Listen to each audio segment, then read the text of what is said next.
बच्चों, आज हम लोग क्लास 12 भूगोल के दूसरे पाठ का अध्ययन करेंगे। इस पाठ के अंतर्गत अपर्दन चक्र के बारे में अध्ययन करना है। तो अपर्दन चक्र क्या है? जैसे कि आप लोगों को यह बताया गया है, पृथ्वी पर दो विपरीत शक्तियां अनवरत रूप में कार्य करती है। पहली शक्ति अंतर्जात शक्ति है और दूसरी शक्ति का नाम बहिर्जात शक्ति है। अंतर्जात शक्ति के फलस्वरूप पृथ्वी के धरातल का कोई भूभाग समुद्री सतह से बाहर प्रकट होता है और जैसे ही वह भूभाग समुद्र की सतह से बाहर निकलता है तो उस पर बहिर्जात शक्तियां क्रियाशील होती हैं और यह शक्ति लंबवत दिशा में कार्य करती है और इसके परिणाम स्वरूप भूभाग का समतलीकरण होता है। तो यह क्रिया अनवरत एक चक्रीय रूप में चलता है और इसे ही हम लोग अपर्दन चक्र कहते हैं। तो अपर्दन चक्र की संकल्पना किसने दी थी सर्वप्रथम? तो इसका उत्तर ये है कि भूविज्ञान में अपर्दन चक्र की संकल्पना या चक्रीय संकल्पना सबसे पहले स्कॉटिश भूविज्ञानी जेम्स हटन ने सन 1785 ईस्वी में दिया था, जिसने अपने सिद्धांत को cyclic nature of the earth history नाम दिया है। उनके मतानुसार उन्होंने अपने अपर्दन चक्र या चक्रीय संकल्पना की व्याख्या देते समय यह कहे हैं कि भूचक्रीय अवस्था के प्रारंभ का कोई अवशेष नहीं होता और अंत का कोई प्रकाश नहीं होता है। इस प्रकार हटन ने अपर्दन चक्र की संकल्पना की नींव डाली। बाद में इसके कुछ ही समय बाद चार्ल्स डार्विन ने अपने विकास अवधारणा को प्रस्तुत किया, जो इस क्षेत्र में एक नई सोच को उत्पन्न किया। परंतु अपर्दन चक्र संकल्पना को एक निश्चित ढांचा प्रदान करने का श्रेय अमेरिकन भूगोलवेत्ता विलियम मॉरिस डेविस को जाता है, जिसने हटन के सिद्धांतों तथा डार्विन के विकासवाद को संश्लेषित कर एकत्रित कर अपर्दन चक्र को एक नया रूप प्रदान किया और उन्होंने अपने अपर्दन चक्र संकल्पना को जियोग्राफिकल साइकिल ऑफ इरोशन का नाम दिया है। तो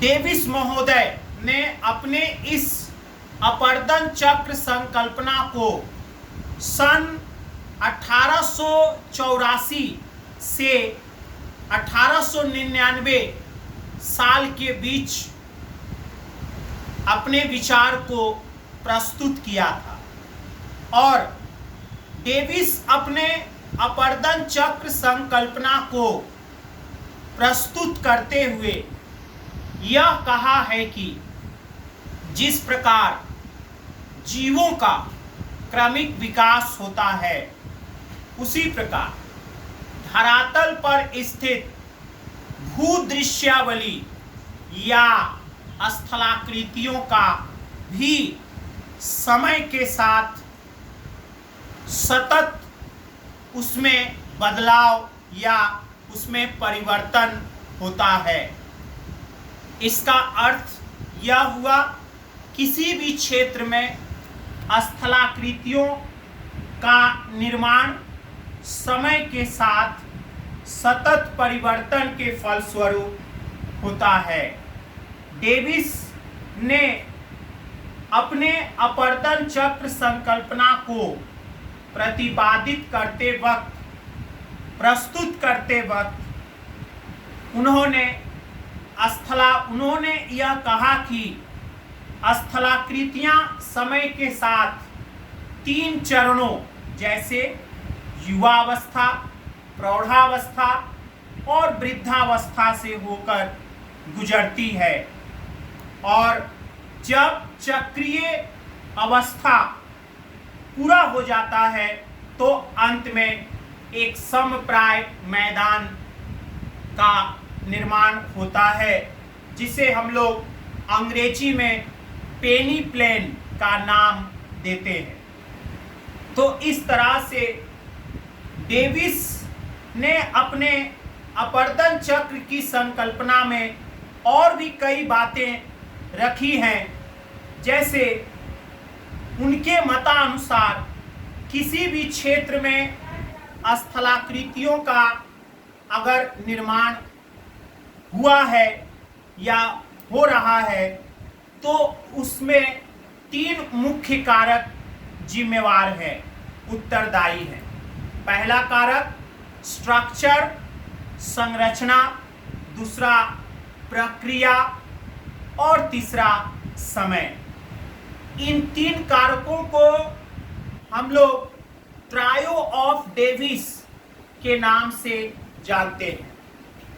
तो किसी भी क्षेत्र में स्थलाकृतियों के सृजन में ये 3 कारक उत्तरदायी।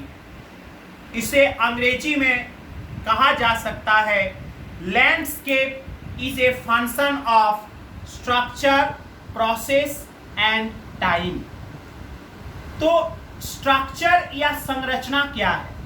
स्ट्रक्चर या संरचना, इसका अर्थ है चट्टानों की कठोरता, उसकी अपर्दन रोधी क्षमता, उसमें पाए जाने वाले संधियां, उसमें पाए जाने वाली दरारें, चट्टानों का झुकाव, ये सारी विषय संरचना के अंतर्गत रखे जाते हैं।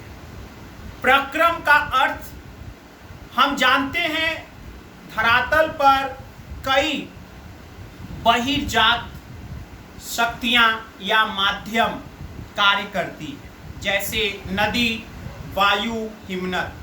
ये शक्तियां विभिन्न प्रक्रियाओं के माध्यम से अपर्दन और निक्षेपण का कार्य करती हैं, जैसे अपघर्षण की क्रिया, सन्निघर्षण, जल दाब क्रिया, उत्पाटन क्रिया, अपवाहन क्रिया। ये सारी प्रक्रियाएं जो हैं जिसके माध्यम से ये शक्तियां जो हैं धरातल पर स्थलाकृतियों का निर्माण करती हैं। और तीसरा जो कारक है वो समय है। तो ये 3 कारक जो है डेविस के मतानुसार किसी भी स्थलाकृति के निर्माण के लिए उत्तरदायी हैं। बच्चों, डेविस ने अपने अपर्दन चक्र संकल्पना को प्रस्तुत करने के लिए उन्होंने बताया कि कुछ पूर्व निर्धारित बातों का उन्होंने उल्लेख किया है, अर्थात अपर्दन चक्र को पूरा होने के लिए कुछ पूर्व निर्धारित शर्त की जरूरत है।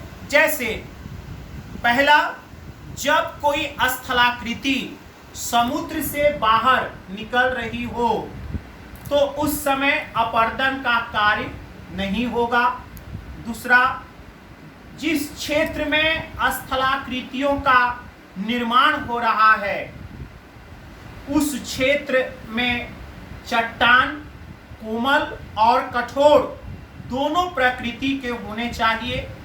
तीसरा, क्षेत्र विशेष की जलवायु आर्द्र होनी चाहिए ताकि नदियों की संख्या अधिक हो।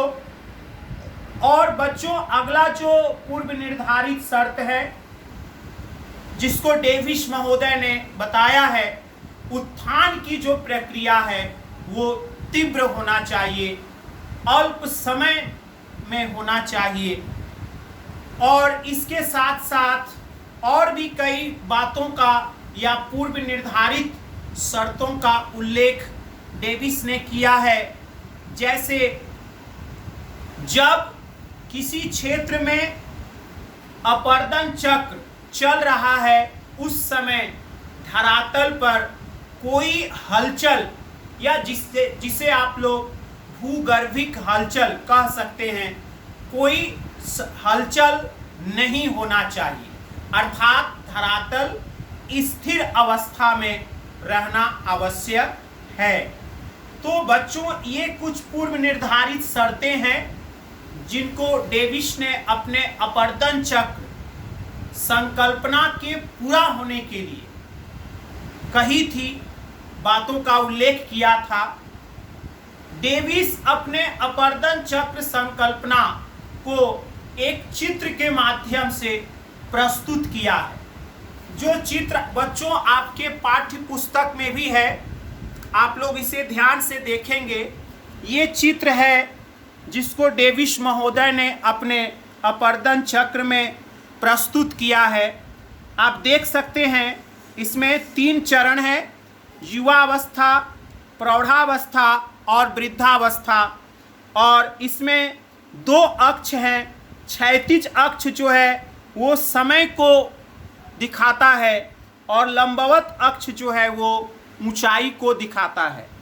तो यहाँ आप देख पा रहे हैं कि स्थलाकृतियाँ युवावस्था में इनकी ऊंचाई अधिक है और समय के साथ साथ इनकी ऊंचाई घटती जा रही है, और वृद्धावस्था या अंतिम चरण में पहुंचकर यह स्थलाकृतियाँ एक धरातल जो है, धरातल पर एक समप्राय मैदान निर्मित हो रहा है और इसी समप्राय मैदान पर यत्र तत्र छोटे छोटे अपर्दन रोधी चट्टानों द्वारा निर्मित टीले पाए गए हैं जिनको हम लोग मोनाडोनक्स के नाम से जानते हैं।